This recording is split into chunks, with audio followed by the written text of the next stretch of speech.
Buenas tardes, mi nombre es Oxalida Alejo y hoy voy a hablarles de los derechos reales.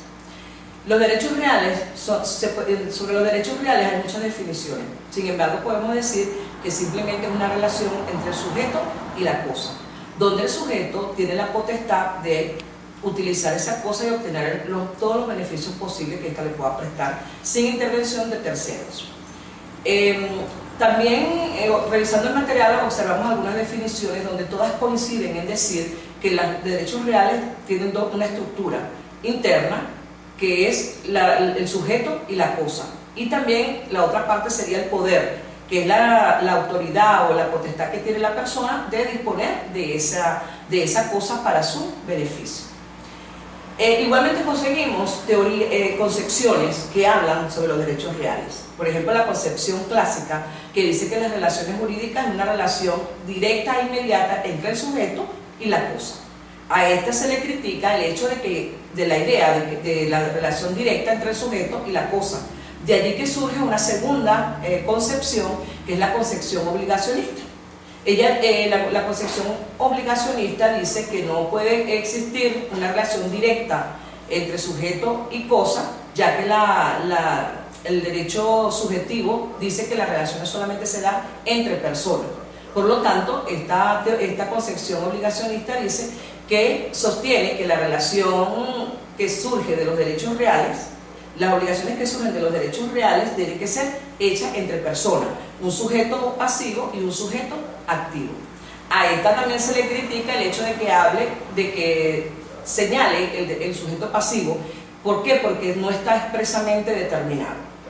De allí que surge una tercera concepción, que es la concepción armónica, que como su nombre lo indica, trata de armonizar a las dos teorías anteriores.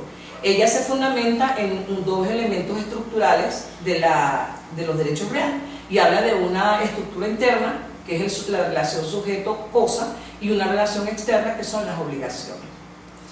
También conseguimos la clasificación de los derechos reales. En esa clasificación, pues las clasificaciones también son diversas, sin embargo la doctrina que habla de que son diversas las clasificaciones, hay diferentes enfoques. Entonces vamos a hablar del primer enfoque, es el enfoque del derecho real sobre la cosa propia, que es el derecho a la propiedad. Está totalmente relacionado con el derecho a la propiedad, el cual está establecido en el artículo 545 del Código Civil.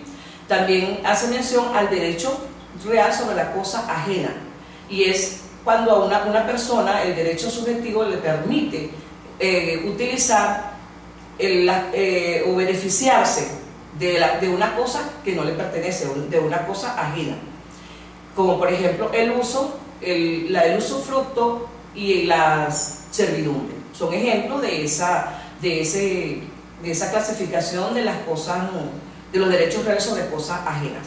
Y por último tenemos los derechos reales de garantía. Son aquellas donde el deudor ofrece una garantía que lo hace sentirse obligado, o que le demuestra al acreedor que él va a cumplir con su obligación. En el Código Civil venezolano también conseguimos la clasificación de los derechos reales en el libro 2, donde están establecidos todos los derechos de propiedad, y en el libro 3, que habla de la prenda, de la hipoteca y del antipresis. También conseguimos los derechos reales discutidos.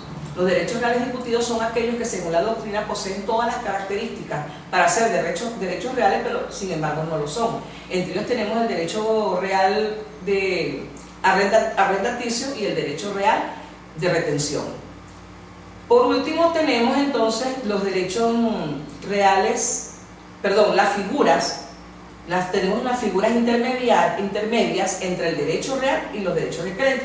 Entre ellos tenemos el derecho in facendo, que es aquellas obligaciones que es cuando el propietario está obligado a cumplir en un determinado momento de la relación.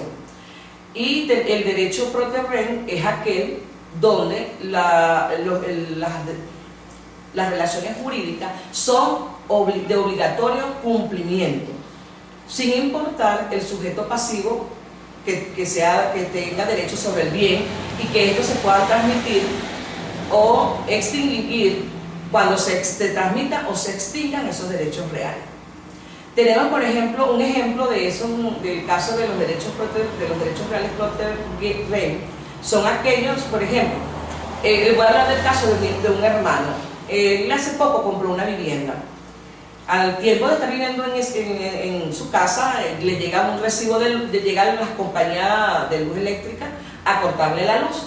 Y resulta que cuando él va a la oficina a hacer el reclamo de por qué le van a cortar la luz y él apenas tenía un mes viviendo en esa casa, se consigue que el señor que vivía anteriormente allí tenía una deuda de casi 2 años que no pagaba la luz. Por lo tanto, él tuvo que aceptar la deuda, cancelar la deuda que tenía el propietario anterior y por supuesto cumplir con la deuda que ya tenía cumplida del tiempo que tenía viviendo allí. Es todo. Buenas tardes.